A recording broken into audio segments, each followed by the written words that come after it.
Welcome back, football mezzanine fans. In this video, we're going to be covering the season recap and the summer recap and season preview for Chelsea.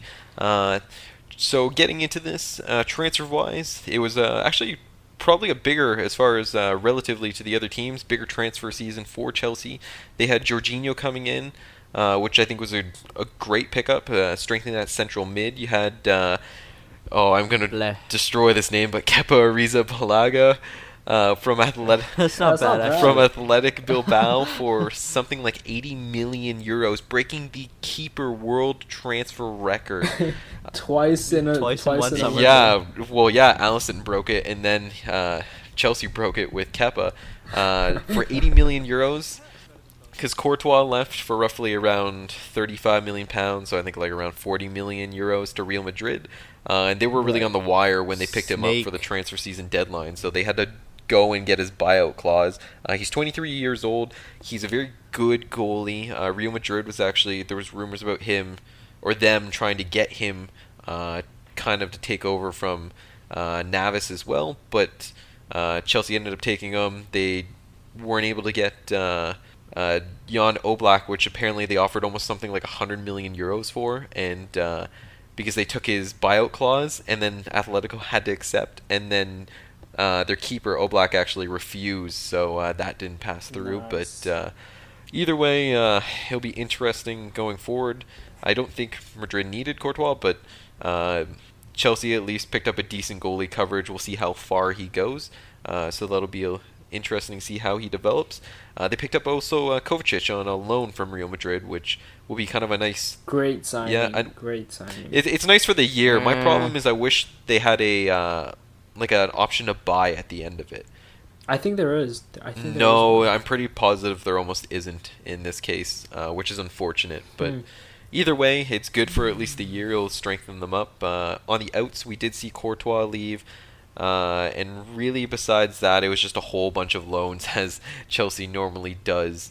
Bakayoko gone. Yep, Bakayoko, just as of recently to Milan, but that's a loan as well, I think. I'm not sure if there was an option to buy at the end or not. I think there was. Was there? Oh. I think there was. Damn. Like a 35 mil or something. 35 mil, yeah. Why? Yo, that's such a good price for him. No. I would have just done loan. I think he's going to be good.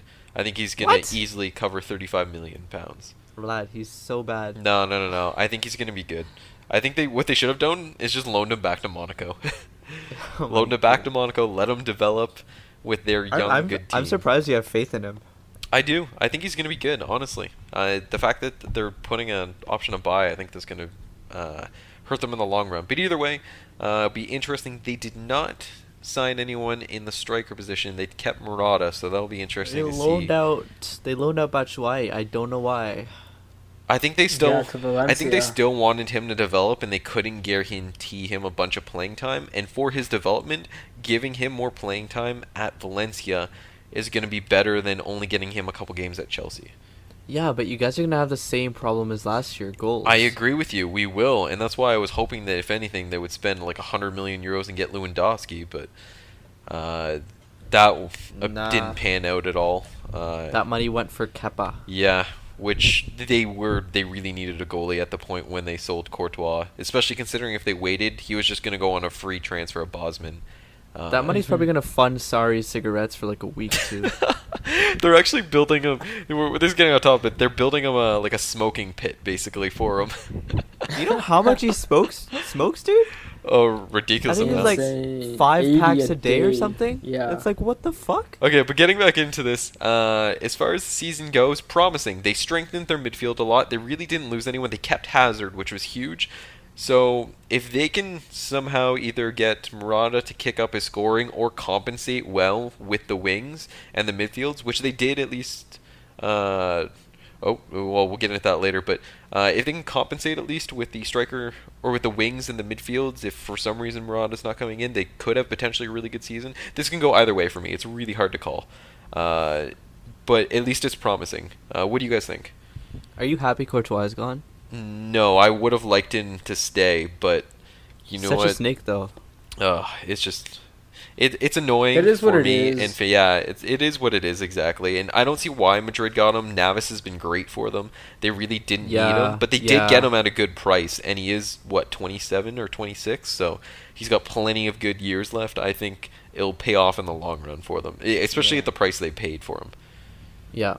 You know, it was pretty funny. I saw this quote from Navas, like, the day before they signed Courtois. He was like, "I'd rather die than leave Madrid." And then the next day they signed Courtois. It's like, rip. Yeah. Sorry, man. Like, it's kind of sad how they don't rate him. Yeah, like He's done so much for them. like Courtois left for a good huge reason was because of his kids, which I can understand. So all the best for him at that point. And I know he also really wanted to go to Madrid. I don't necessarily see now that we'll get into that later, but I don't think Madrid's going to do as good as they have done in the past 3 seasons, which has been incredible. Okay, back on topic, guys. For the season, where do you expect Chelsea, based on the transfers, based on everything? How do you think they're going to do as far as potentially Europa, but especially the season? I'm going to go for... This is so hard, but I'm going to go for 5th or 6th. Ooh. Because I don't know. Ooh, low berth. But, you know, like, I don't see them finishing above City or Liverpool or United. I mean, maybe Tottenham, but I'm not sure about that one. All right, Shrikar? From what I saw from preseason from Chelsea, they really impressed me. So, and Sarri is known for his proper style of football. So, I'm actually going for Chelsea in 3rd because Really? I think the link between Conte and Jorginho and just the midfield is going to look a lot better than last year, and Hazard is still there. So, I feel like Chelsea have a lot more to offer in terms of scoring goals this season. So yeah, I'd place them 3rd, and they also have a good shout at winning the Europa League. So we could see them. I mean, it wouldn't matter if they finished 3rd, but Have a good that season is also overall. another route. Yeah. Yeah, I based on everything I've seen, Jorginho coming in, and I think this quote from Nainggolan was perfect, that he was one of like the most fierce midfields, or the best ones that he had faced against. I think that's a good approximation of the caliber of player coming into the midfield, based on what we saw in preseason as well, and like even without getting into it, he's played incredible. We have Kovacic as well, which is going to strengthen us at least for this year. Kepa, I think, is going to be a good goalie for this year. I think he will turn into a great goalie as well, so I'm expecting big things from him. They kept Hazard, which is huge. Morata is going to be the key thing. If for some reason Sarri can make him play better, then it's going to boost them to a very high spot in the table. If he does poorly, it depends on everyone else how they can support. I think overall, from what I've seen so far, though, and everything considering, I think they're going to probably come like a 3rd or 4th place finish. And I think it's a little bit higher than most people will probably expect, but something's telling me around that position, basically, 3rd or 4th. That's fair. yeah, sounds fair. But anyways, that is the Chelsea recap for this video, for the summer signings, basically, and the upcoming season, what we expect from them. Thanks again for listening, guys, and we'll catch you on the next video.